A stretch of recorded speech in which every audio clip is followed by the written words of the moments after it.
Bishop Brooks has already warned you, I guess, today. And it is indeed a special condition I'm in this morning. I have been talking with leaders all across the nation. We are communicating more now than we have probably in the last 10 or 15 years. This is a difficult time we're living in right now. And we have to renew our strength, our faith and our trust in God, and our faith and trust in each other.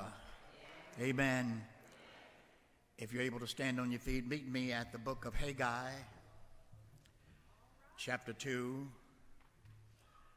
verses 6, 7, 21 and 22. That's Haggai 2, verses 6, 7, 21 and 22. For thus says the Lord of hosts, once more in a little while I am going to shake the heavens and the earth, the sea also, and the dry land. I will shake all the nations. I am going to shake the heavens and the earth.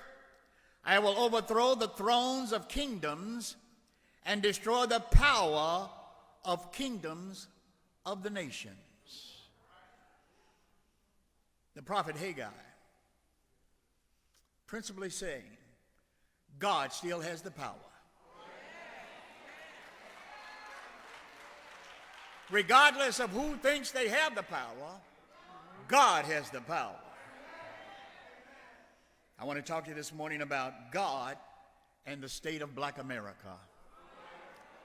Take your seats in the presence of the Lord. God and the state of Black America. In 1619, the first African slaves were brought to the coast of America. In 2019, we realized it was 400 years that we as a people have fought genocide, familicide, subjugation, oppression, discrimination, and injustice. Today, 406 years later, we're still fighting the most pervasive attack on our civil and human rights ever. Injustice is the new order of the day with this current administration. When Donald Trump's administration left office back in 2020, 2/3 of surveyed Americans agreed that Trump had increased racial tensions in the United States. The backdrop for that widespread sentiment was the Trump administration's sustained assault on political, civic, and legal efforts to promote racial justice. Trump's consistent use of inflammatory racist rhetoric and his transparent pursuit of a white supremacist agenda was rooted in systemic racism. Fulfilling promises made during his 2016 presidential campaign, the Trump administration engaged in a wholesale attempt to roll back the clock on racial justice by dismantling efforts to address racism and promote a more equitable and just society. Trump used radicalized xenophobic dog whistles to attack Black, Middle Eastern, South Asian, Latina, and immigrants of color to justify his exclusionary immigration policy. This administration has doubled down on his commitment to racial grievance. Trump signed an executive order eradicating both public and private diversity, equity, and inclusion policies, DEI. Many don't understand, but this attack on DEI is part of a larger backlash against racial justice efforts ignited by the 2020 killings of George Floyd, Ahmaud Arbery, and Breonna Taylor, and the nationwide protests, unprecedented in size and diversity, that followed. In the wake of those protests, workplaces, schools, and other institutions announced plans to expand DEI efforts and to incorporate anti-racism principles in their communities. The Trump administration threatens now to altogether stop enforcement of civil rights on behalf of individuals from historically marginalized groups. In the regulatory context, the administration would weaken protections in the areas of housing, education, health care, and other essential resources by narrowing the availability of disparate impact liability. In other words, he's taken away all those that would defend us and protect us against racism. Throughout our history, mankind has shown a disturbing tendency towards cruelty and brutality towards one another. This concept, often referred to as man's inhumanity to man, has been a recurring theme in literature, art, and philosophy. The African slave trade was a broad example of this ability to inflict the worst of horrors upon a certain race of people. The Scottish poet Robert Burns once wrote, "Many and sharp the numerous ills inwoven with our frame, more pointed still we make ourselves regret, remorse, and shame." It was Burns who coined the phrase, man's inhumanity to man. If Trump is able to dismantle the Civil Rights Act of 1964, the Voting Rights Act of 1965, the Fair Housing Act of 1972, he will disempower black people from the entire political process in America, once again attempting to reduce black Americans to second-class citizenship in this nation. 2025 has already proved to be earth-shattering to people of color in this country. That great preacher, Dr. Gardner Taylor, once said, "We long to know what to do in our hour of trial, when dreams have faded and hope is limp. What then, when children have disappointed or love has grown cold? What then, when health is gone, taking with it the joy of living?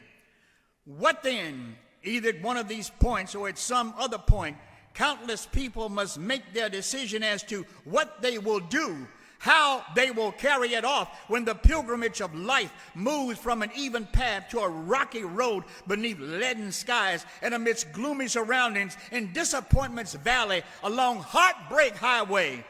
What cry shall we raise?" Well, this morning, I'm raising a cry. I'm raising a call to the awareness of the horrors that are about to befall on us. I'm raising a cry this morning because my people are destroyed for a lack of knowledge. So many of us are asleep at the wheel in a world of confusion, trapped in frivolous frivolity. We are more concerned about Drake and Kendrick than we are Trump and us. We live for the next episode of our favorite soap on BET. We lure ourselves with brief breezes of joy, living in a world where our evening news is just nothing more than the shooting report of who got shot and killed last night. Unlike my generation that was raised during the time of severe segregation, discrimination, and oppression, we were focused on a mission. That mission was to first get educated, to be qualified. That mission was then to go and lift up our people by fighting for our civil and human rights. We went to the streets marching and protesting, educating our people. We faced bullets, biting dogs, water hoses, and all the racist things people could do against us. But now we have generations that have known no struggle at all for the freedoms they enjoy. They have lived and enjoyed the freedoms gained and fought for by the previous generations. I read in the book of Judges that here comes now a generation that knew not how the Lord delivered us out of Pharaoh's hands in Egypt. And we see that generation today of so many of our young people who know so little about how we got over. They know so little about how far we have come. They know so little about how much we have struggled in our history. They know so little about our history at all. They don't know about the blood, the sweat, and the tears that have been paid for them to enjoy the freedoms that they possess today. And they certainly don't understand that they are about to lose many of those freedoms. My text reveals the prophet Haggai warning us that no matter how big or how great a nation can become, it can fall. God shakes the heavens and the earth. He overthrows of kingdoms and he destroys the power of kings and nations. America has boasted for over 2 centuries that its strength is based on Judeo-Christian ethic and values. Yeah. From the beginning, it's been taught that Christian values were ingrained in America's political and social fabric. Its democratic form of government was founded on the faith in God. Today, the United States currency bears the inscription, "In God we trust." America flourished while Christianity permeated all aspects of life, including the laws, education, and culture. But people need to be reminded. America also flourished because of the ungodly institution of slavery. There would be no America today if it had not been for the illegal and immoral slave trade. America was built upon the sweat, the tears, and the pain of black Africans stolen from their land, ripped of their culture and heritage, brought to a land they knew nothing about. Where was your Judeo-Christian ethic then, America? Where were the Christians of that day? And so we say America owes us. I say to you, America owes us. America owes us justice. America owes us opportunities. America still owes us mechanisms to help us as a people catch up. America owes us DEI, EEOC, fair housing, the Civil Rights Act of 64, the Voting Rights Act of 65, the Fair Housing Act of 72. America owes us. It's only a few decades ago that we were on the back seats of buses, paying a poll tax to vote or taking some silly test that the person giving the test couldn't pass themselves. People forget. People forget that European immigrants who freely chose to come to America were able to hold on to their roots, their history, their ethnicity, and their values. The Irish, the Italians, the Greek, the Polish, and even the Asians, the Japanese, the Chinese, the Koreans, all held firmly to their ancestry and history. But the African was denied his name, his history, his family, and his measure of self-concept by a society that has purposely conspired to keep him down. We are still beseeched daily to forget our history and our past. America is riddled with guilt and therefore insists that we ignore our own history. Trump has ordered that the Air Force to stop teaching the history of the Tuskegee Airmen to new Air Force recruits. The state of Florida has systematically ended all black history teaching in the state of Florida. There are attempts here in Tennessee to do the same. For the European immigrant, their motherland was always home and their culture was always reflected their ancestry. By the process of slavery, we were conditioned to ignore and even hate our roots. We denied our connection to Africa and insisted that everything before slavery was undefined and unworthy. Therefore, we had no self-concept, and a man with no concept is a man with no principle. We have struggled in America because we were made to be less than human and therefore disregarded as worthy of liberty and justice. We were defined as 3/5 of a human, not a whole man nor a whole woman. Therefore, we were treated as such. We see now the actions of the Trump administration to take us back to those days of degradation and humiliation.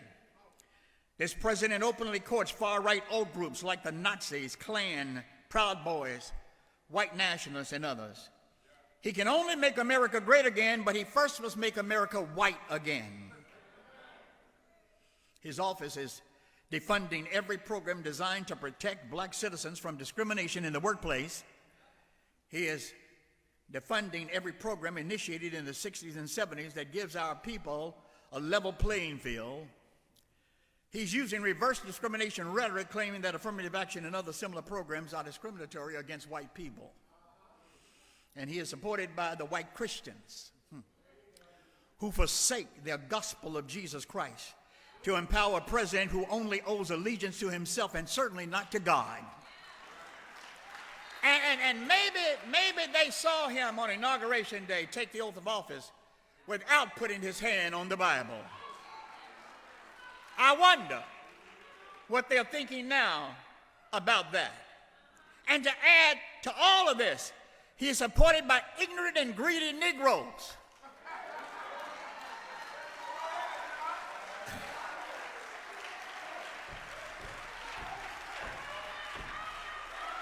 who for a nickel or a quarter will dance and shuffle to his commands and offer their love and support for him. Yet not one of these Negroes received a cabinet position.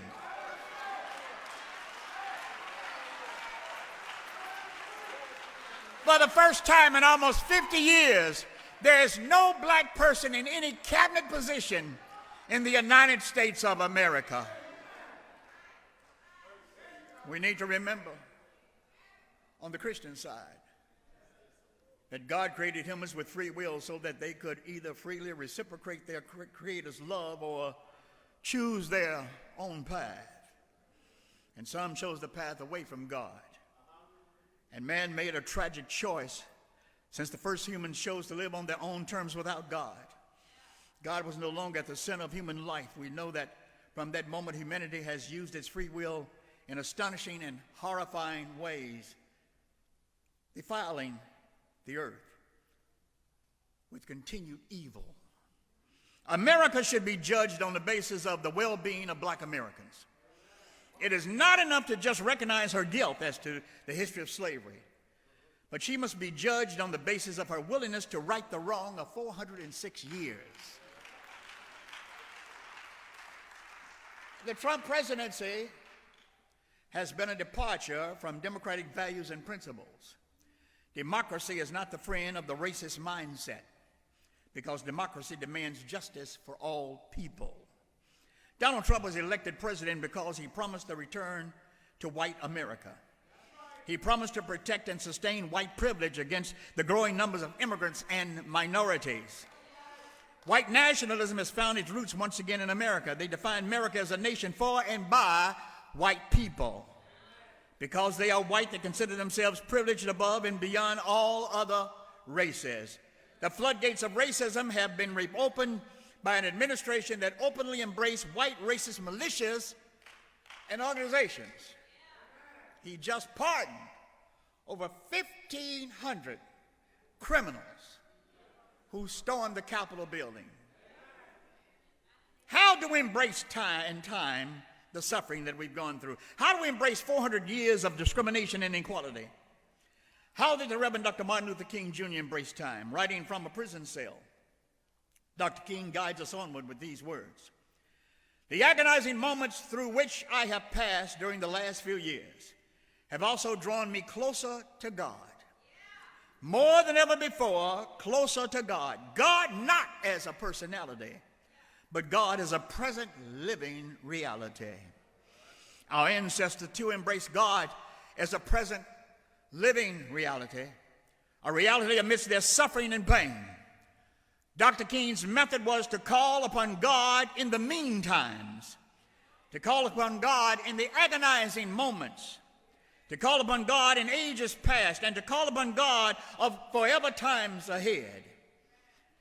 Dr. King's deep awareness of time moves from heavy fatigue of despair to the daily buoyancy of hope, of faith. Draw me closer to God more than ever before. Now, I wish I had some help right here. Return to God, my people. Return to God, my people. Return to the church, my people. Return to the church, my people. Return to your faith. Return to the awareness of who you are, what you are, and whose you are. Dr. Jeremiah Wright said, we are unapologetically black and unapologetically Christian. As it was with the children of Israel, so it was with the people of the African diaspora in America. We look back over our shoulder with the spirit of Sankofa, seeing how far we have come. But the Sankofa bird has his feet facing forward, but his head is looking back behind him. Mr. Trump, we are not going backwards. We are not going backwards. No matter what you do, no matter what you say, we are not going backwards. We refuse to be subjugated to the horrors of yesteryear again. Somebody needs to remind Donald Trump that we as a people have faced devils before. Somebody needs to remind Donald Trump that we are professionals when it comes to overcoming obstacles and presidents. Somebody needs to remind Donald Trump that since 1619 we have fought our way through slavery, fought our way through Jim Crow, fought our way through injustice, fought our way through genocide, fought our way through persecution, fought our way through racial intimidation, fought our way through degradation, fought our way through the 50s, fought our way through the 60s, fought our way through the 70s, and we will fight our way through this.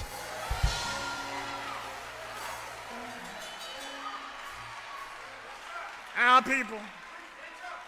people need to remember to look up and remember that God leads his people. Like so many others, Trump has miscalculated the strength of God when it comes to us. When the storms rise and the heavy winds blow, biting in our faces, we ought to remember to look up. Look up to the hills from which cometh our help. Our help still comes from the Lord. When the storms are raging, we ought to lift up our eyes and remember what God has already done for us in the past. We ain't worried about nothing. The same God that was with Christmas addicts, the same God that was with David Walker, the same God that was with Frederick Douglass, the same God that was with Sojourner Truth, the same God that was with Harriet Tubman, the same God that was with Booker T. Washington, the same God that was with W.B. Du Bois, the same God that was with Marcus Garvey, the same God that was with A. Philip Randolph, the same God that was with Shirley Chisholm, the same God that was with Ralph Bunche, the same God that was with Martin Luther King Jr., the same God that was with Malcolm X, the same God that was with Barack Obama, is the same God that is with us today.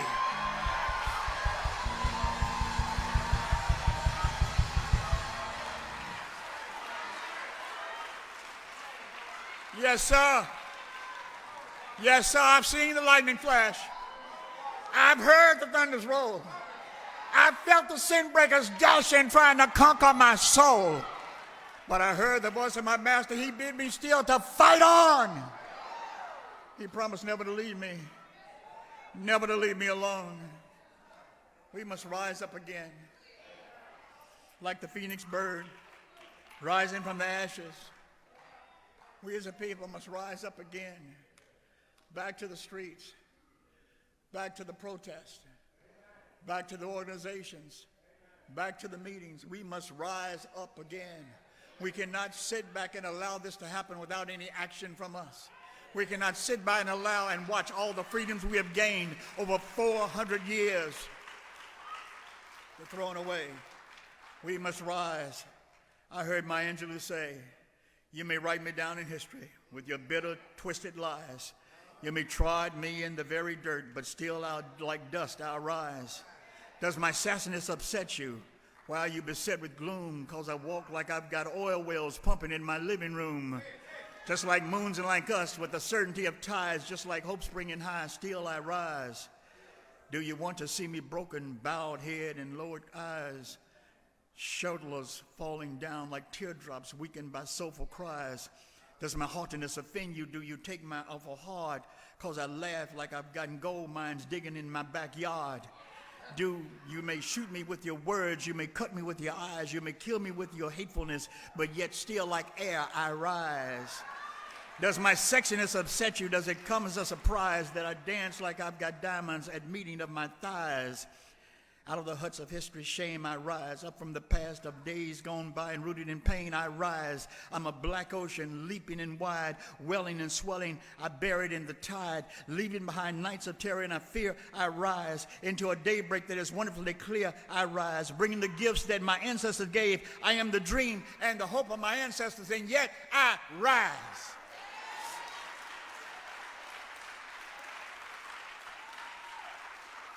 I rise. I rise. And we ain't going back.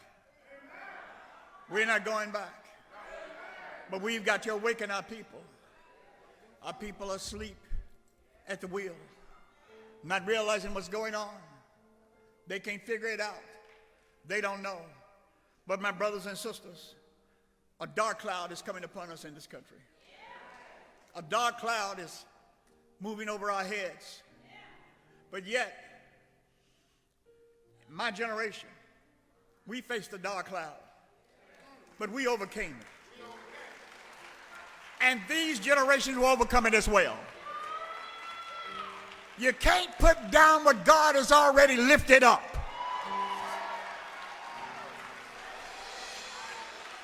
You can't turn back what God has already said, go forward. We are resolute in our willingness to move ahead. We've seen worse than Trump. Yes, we have. And we not only survive, but we're going to thrive.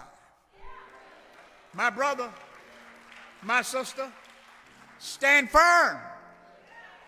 Don't turn back. Stand firm, trusting in God, leaning on his everlasting word, holding on to his unchanging hand, knowing that our God shall supply all that we need. I'll never forget, many years ago, I asked my grandmother,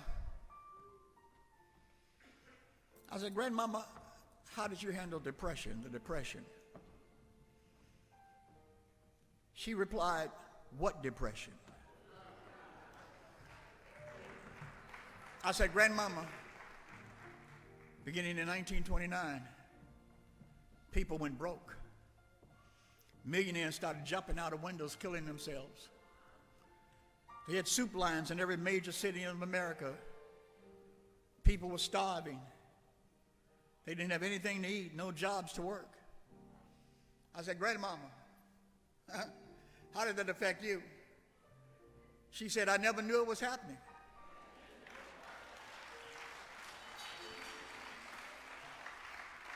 She said, you see, I don't need a whole lot of money to live.